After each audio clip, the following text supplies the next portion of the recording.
So we've made plenty of videos on Kafka in the past, but we haven't talked about as of recently because this character has been kind of under the radar for quite a while now. Most people are focused on Jing and all of the other damage dealers in the game, while Kafka is a character that has always relatively held her value, but has once again just been forgotten. Yo, what up, Toshi here? As of recently, she's received a lot of pseudo buffs, we can say, just like Jing has, and most of the supporters that is buffing her is buffing other characters as well. So it's not just like Kafka is receiving these pseudo buffs. Now going forward, Kafka is going to be the one to gain the most value, both 1.5 and 1.6, because of many different things and additions added to the game. Let's hop right into it. As I said in the previous video, I'm obviously not home, so if the microphone or the audio sounds a little scuffed, I do apologize. But really quickly, I want to talk about the Kafka I'm going to be using in this video, or the gameplay you will be seeing. First of all, she is rocking 3500 attack, which is not that much if you take into consideration she is using her 5-star light cone. She does, however, have 140 speed, which honestly is very, very nice, because we're going to go into exactly why the speed is important on this character when we talk about her relic options and her planar set. And then I have 119 energy regeneration rate on the character. This is not that important, I just want to use an energy regenerate link rope just to see how it functions on the character, and honestly, I was relatively impressed when I've used her in hypercarry teams with Ting Yun and other battery-like characters like Huo Huo. Now, like the damage dealers, Kafka is a character that has a cap at the ceiling when it comes to her personal damage.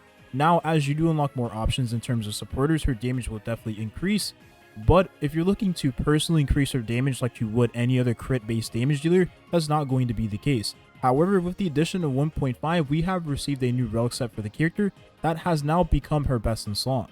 So the new relic set for dot damage dealers is going to be the first instance of Kafka having her own personal damage increase. So you can think of this as a pseudo buff or just a straight up buff for the character. You increase your attack by 12%, which is great because damage over time, as we said in other videos, scale based off of your attack and your damage percentage.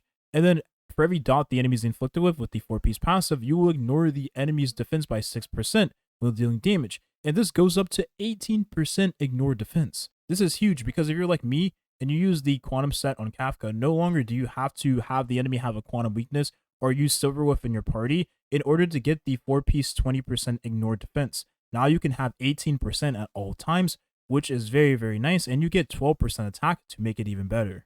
Now, as I go over the relic pieces on this Kafka, you'll see that all of the relics are honestly not that good. You could consider them as being bad relics for most characters in the game, but since it's Kafka, the relic or the stat value doesn't really matter that much because all you're looking for is attack and speed on the character and some effect hit rate here and there because that's all she needs in order to make sure her dots actually land on the enemies. And then here I have more speed, more attack, but again, the values on this relic is not even that good. It has a roll into effect res and HP here, which is honestly good on the character because, well, any stat that doesn't go towards crit rate and crit damage is just going to be valuable in the character. And then attack percent main body, and you can see here it has crit damage and effect hit rate. No speed, and again, this probably took me about a day's worth of farming, and I never had to go back to this relic domain for the character ever again.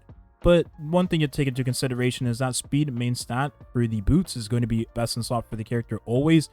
I mean, you can use attack percent boots, but you're going to need speed somewhere because having her take more turns is very important because she's the one that is detonating the dots inside the team comps. The only thing that's going to take a little bit of RNG when it comes to farming relics for the character is going to be the speed boots. But honestly, if you get all of the other 3 main stats you need with a couple of nice substats here and there, you can just craft the speed boots and never have to worry about farming here ever again. And honestly, for me, that kind of beats having to farm like crazy for a character like Topaz that benefits from crit stats. So imagine having to go for another 4-piece relic set on that character. Oh boy.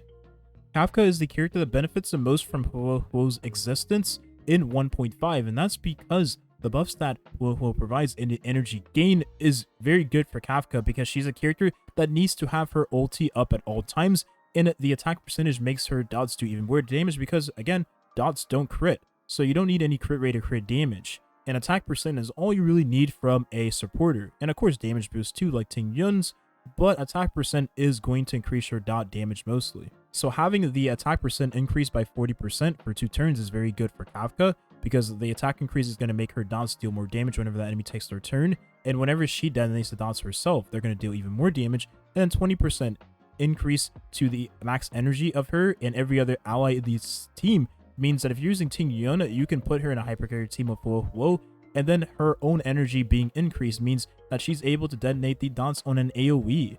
This is Kafka's best team currently. And the cool thing about the dot character in the 4th slot, or should I say the 1st slot in this case, who is Sampo, can be replaced with any other dot character in the game, or you can use a character like Pela or Silverwolf to increase Kafka's personal damage even more. I opt for having Sampo because he's very nice because he increases Kafka's damage while also being able to apply his own damage to the enemy. But then again, a Green Knight Finn is a character that has more AoE in her kit, allowing you to benefit more with the energy you gain from Ting Yun and Huo, and then you're able to put the vulnerability, increasing Kafka's damage greatly, while Green Knight Finn being a character that applies her own burn to the enemy, dealing massive damage and taking advantage of all the buffs Huo provides. But this is one of the strongest teams in the game currently because of Huo coming out. This character really did change Kafka's teams for the better. And the cool thing is that you can use Topaz in the same team of Kafka still, because once again, Kafka is a character that helps Topaz increase the damage that Numbi ends up doing because you'll push up the action forward of Numbi more consistently, making Topaz deal even more damage. And then Huo is just very good for any character in the game that is ult dependent like Topaz. So this is another good team you could use with the character if you do like Topaz and Kafka, but this is a very expensive team because it is 3 limited characters, for crying out loud. And then a lot of you out there would just say use Jing in place of Kafka, and that's true because Jing will definitely benefit more from being in the place of this team instead of Kafka, because again, this is literally every character in the team buffing his personal damage instead of just having 2 characters buff the personal damage of Kafka in this case. If you thought the 2 buffs that Kafka received in the same patch wasn't enough, well, she received another with the release of the 2-piece planar set. This seems tailor-made for the character and Seal as well. We'll go over Seal in a different video, but the 12% attack is very, very good for any character, in this case Kafka, that is a damage dealer, but especially her because, again, attack percent increases her dodge damage greatly. The second part of the passive, where the wearer's speed is equal to 135-160, will increase that wearer's damage by 12% or 18% depending on what level of speed you have. This is very good for Kafka because she's a character you want to have speed on anyways. And if you use a character like Asta in the team party, which we'll go over in just a second, or even Ting Yun as we went over previously, you're going to give her more speed and allow her to hit that 160 very, very reliably. So in my opinion, Kafka and Seal are the 2 best benefiters from the release of this planar set. Now, if I didn't say this previously, but if you're using Kafka and let's say you don't have Kafka's best install Light Cone, using Asta, which you're probably using Asta with Kafka anyways with your other dot damage dealer, you're going to benefit more with the planar set now for Kafka because you'll have more speed for the character, in this case Asta giving speed and attack as well, and Kafka will always meet that speed threshold she needs for the extra damage from that planar set. But again, you're probably already using Asta with Kafka anyway, so this is just a straight up buff for your team. I'm not done yet, because if you thought that 3 buffs was enough for this character, well, we're getting Argenti, who will be a very nice character to pair alongside honestly, I don't even know why I'm trying to say this right now. Argenti probably is not going to be a very nice character to use alongside Kafka. But with the release of Ruan Mei in 1.6, you're going to honestly love using these 2 characters together. All I can say for now is that that is going to be a 4th buff for the character, overall making the meta shift into the favor of Kafka, who is a character that will benefit most free-to-play players anyways, or should I say every player in the game, because she saves you the headache. I cannot express this enough. She saves you the headache from having to farm relics in Honkai Star Rail, and she looks this good. So there you have it. As it stands right now, I think Kafka is one of the best characters in the game, design-wise. Honestly, in my opinion, she is the best character design-wise. She has a kit that isn't very hard to understand, it's very straightforward and very easy. She has a playstyle that is different from all the other playstyles in the game, making her a fresh of breath air and a fun character overall, and she opens up the doors for a interesting team comp we have not had in Honkai Star Rail until recently, or I guess we've had it before, but 3 DPSs in one team. You can have Kafka and 2 other dot damage dealers in the same team party. Now fast forward into the future and we receive a character, a 5-star supporter, that is going to be a buffer for Kafka, a personal buffer, increasing her damage greatly of dots, and even maybe providing dots on their own. That's going to be the video here. Thank you for watching. I did say Ruan Mei will be a buff for Kafka overall, and again, that's just leaks. We don't know if that's actually going to be the case until she releases on Honkai Star Rail, so stay tuned. We'll have a lot of videos going over Ruan Mei when she does release, and information about the character is revealed. Thank you for watching. Hope you enjoyed the video, and have a nice rest of your day. Peace.